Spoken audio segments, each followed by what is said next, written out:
अस्सलाम वालेकुम गाइस, कैसे हो आप लोग। उम्मीद करता हूँ सब बढ़िया होंगे। और मैं आज जो वीडियो लेके आया हूँ ये एक इस्लामिक वीडियो है, और इस वीडियो में जो बातें बताई गई हैं वो बहुत ही ज़्यादा ज़िंदगी के लिए, आखिरत के लिए बहुत ही ज़्यादा ज़रूरी है। और आप लोग से उम्मीद करता हूँ आप लोग ये वीडियो पूरी देखेंगे। और जो हमारे सलमान भाई मुफ्ती साहब हैं उनने ये वीडियो बयान किया है। आप लोग बिना देर करे हुए इस वीडियो को पूरी देखें। चलो देर ना करते हुए चलते हैं वीडियो की तरफ। फिर नेक्स्ट वीडियो में आपको मैं बताता हूँ कि किस किस भाई को सबसे अजीज लोग रख करके आते हैं, तख्तियां कब्र की बंद करके आते हैं। इतनी छोटी कब्र कि करवट लेने की भी जगह नहीं होती, हाथ फैलाने की भी जगह नहीं होती। आज अपने पलंग पर सो करके देखो, किसी का हाथ टच हो रहा है तो नींद नहीं आती, लेकिन कब्र में इतनी तारीक जगह पर, छोटी सी जगह पर, तंग जगह पर छोड़ दिया जाता है कि मुर्दा करवट भी नहीं ले पाता।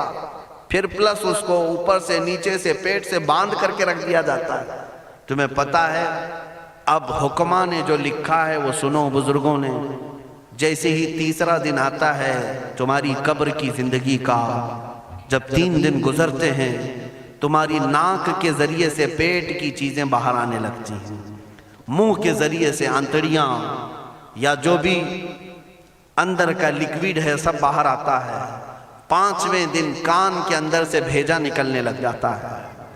ये जो भेजा सर के अंदर है वो खत्म होकर के सड़ करके पीप की शक्ल में कानों से बाहर आने लग जाता है। नाक और मुंह से पेट की चीजें, कलेजा, खून बन जाता है, दीगर चीजें सब कान और नाक और मुंह से निकलने लगती हैं।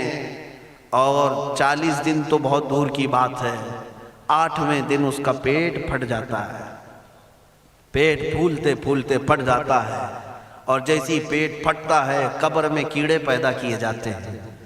तुम 1000 कोशिश कर लो लेकिन वो कीड़े उसी के लिए पैदा ही किए जाते हैं, उनकी ग़िज़ा है।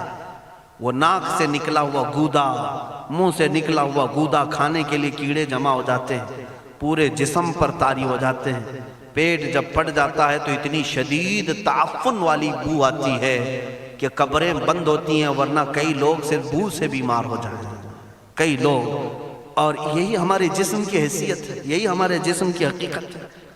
और चंद दिन गुजर जाते हैं कि उसकी आंखों की पुतलियां लटक करके बाहर निकलती हैं, उसकी आंखों की पुतलियां बाहर आ जाती हैं और गड़े पड़ जाते हैं। अब जो जिस्म के ऊपर मौजूद गोश्त है इसको चूंटियां, मकोड़े और कीड़े खाने लग जाते हैं। खाते खाते 2-3 महीने के अंदर उसको सिर्फ और सिर्फ ढांचे की शक्ल छोड़ दी जाती है, हड्डियां बाकी रखी जाती हैं। जिन बालों में तुम कंघियां करते हैं इन बालों की जड़ों में पीप पैदा किया जाता है, हर बाल की जड़ पीप बहाती है। और जिन चेहरों पर तुम पाउडर लाली लगा करके इसको सजाया करते आईने में खड़े होकर, इन चेहरों पर अल्लाह तबारक व तआला ऐसी झुर्रियां पैदा करता है। ये तो आम लोगों की बात, और अगर गुनहगार हैं तो उनके चेहरों पर बिच्छू छोड़ दिए जाते हैं, बिच्छू छोड़ दिए जाते हैं। कई लोगों की कब्रों पर सांप उनकी नाक को डसते रहते हैं और उनका गूदा पीते रहते हैं। सांपों का अजाब, बिच्छुओं का अजाब, या कब्र के अजाब के साथ ये जिस्म गला दिया जाता है। हड्डियों के सिवा कुछ नहीं बाकी रहता।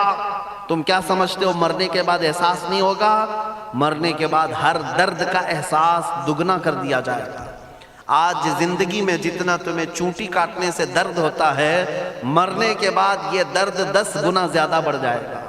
तुम्हें और दर्द होगा, और दर्द होगा। यही जिस्म जो कीड़ों की ग़िज़ा बन गया, कफन खत्म हो गया, हमारे जिस्म में पेट का गूदा बाहर आ गया, आंखों से कानों से सारी चीजें लिक्विड खत्म कर दी गई, भेजा कानों से बह करके निकल आया, बचा क्या हमारे पास? जिस जिस्म को हम सजाते रहे, संवारते रहे, इस पर हजारों पैसे बहाते रहे, ये जिस्म 40 दिन के अंदर कीड़ों की ग़िज़ा बन गया, सब खत्म हो गया। मेरे अजीजों, हर इंसान के जिस्म के साथ कब्र यही करती है। कब्र दबाती अलग है, कीड़ों का अजाब अलग है, बिच्छुओं का अजाब अलग है, लेकिन ये सब के लिए अहकाम नहीं। कुछ वो भी जनाजे हैं जब यहाँ से जाते हैं तो हजारों की आंखों में आंसू छोड़ कर जाते हैं, हजारों की दिलों की धड़कन बन करके जाते हैं। ان کے جنازے جب جاتے ہیں تو اللہ کے ملائکہ بھی فرشتے بھی ان کے جنازے کو اٹھانے کے لیے زمین پر آتے ہیں۔ یہ کون لوگ ہیں؟ جو اپنے سینوں میں عشق مصطفیٰ کی شمع روشن کیے ہوئے تھے، جینا چاہتے تو مصطفیٰ کے لیے، مرنا چاہتے تو مصطفیٰ کے لیے۔ فاضل بریلوی نے کیا خوب کہا، لحد میں عشق رخ شہ کا داغ لے کے چلے، اندھیری رات سنی تھی چراغ لے کے